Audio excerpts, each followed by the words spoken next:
Hey, it's Lucas. They got a nice little South Bend 7-inch shaper here. It's a later one. It's got an internal oil pump on it, and boy, it runs great. We're just cutting a piece of aluminum now, but actually taking a pretty deep cut on it. And it's at about the it's a second of the slowest speed it'll go. It's a really nice little shaper. Everything's working great on it. There weren't really any problems with the shaper. The only downside on this one is it's got a non-original vise. It's actually quite a nice vise, but it's not the original.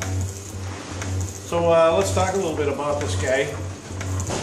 I'm going to shut it off here and just lube this counter shaft.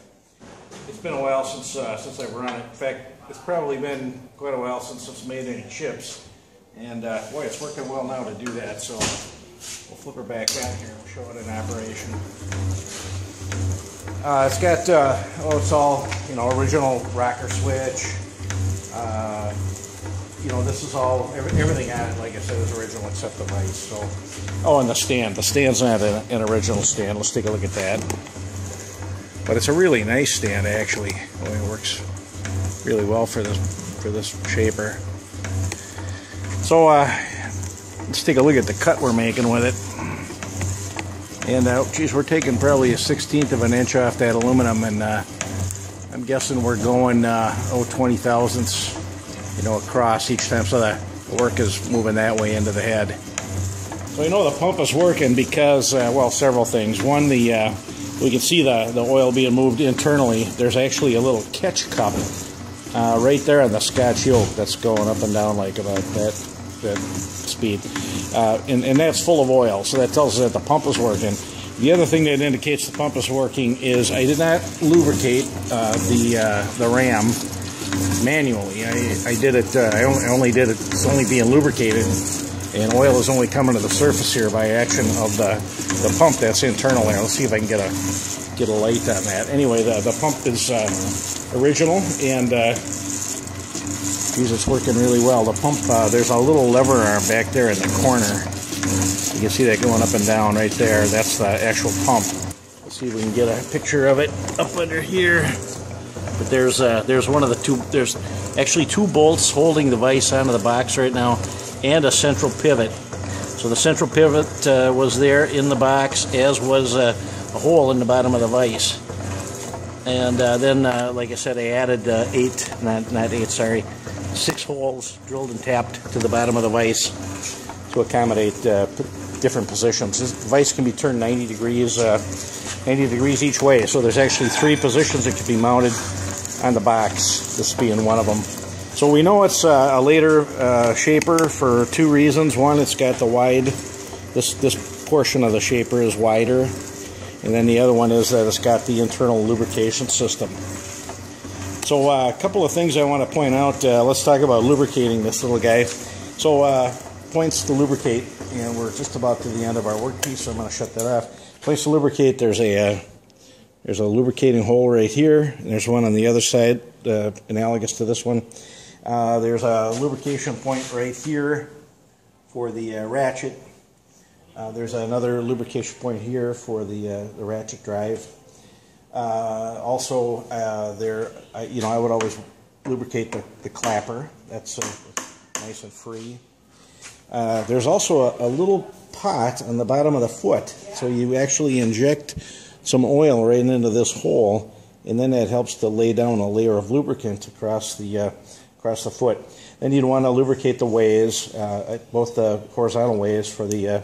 I'm not certain what this travel is called, X or Y, and then this one for what would be the Z on a knee mill, the knee or the Z direction. So anyway, you'd lubricate those ways. They've all been lubed.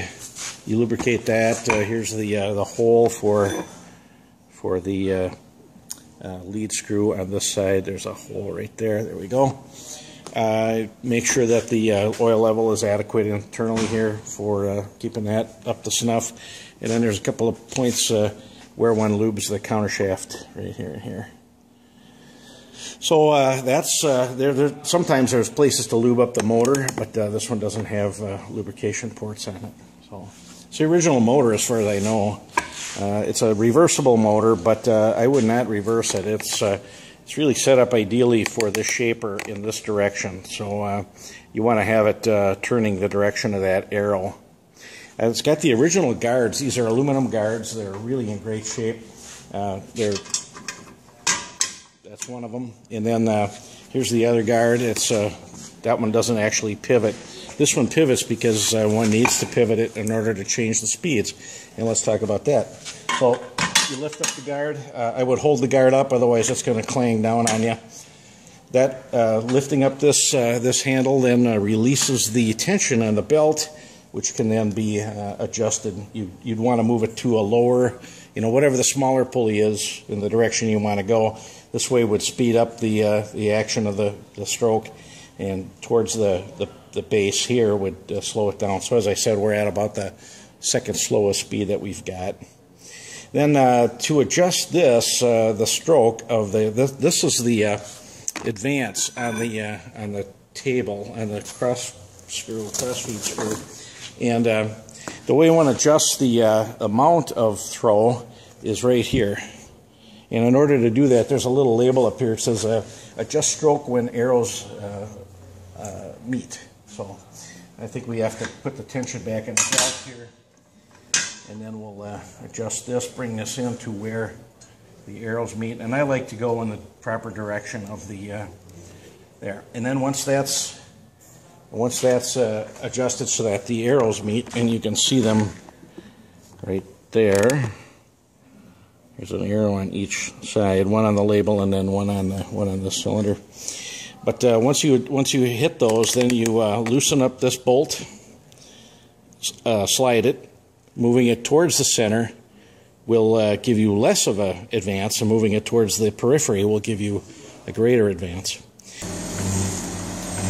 So what we got now, I've just adjusted the stroke a little bit. Earlier it was at 7 inches, or actually 6 inches, and now we're at about 3.5. And we're getting a really nice cut now. It's, there's a little ripple evident. In fact, you can see it even now. There's a little bit in there, but there's the actual amplitude of the ripples is very, very small. So the cut is really nice. I mean, we're getting a nice deep chip that's probably 10 or so thousandths deep, and it's probably about that across.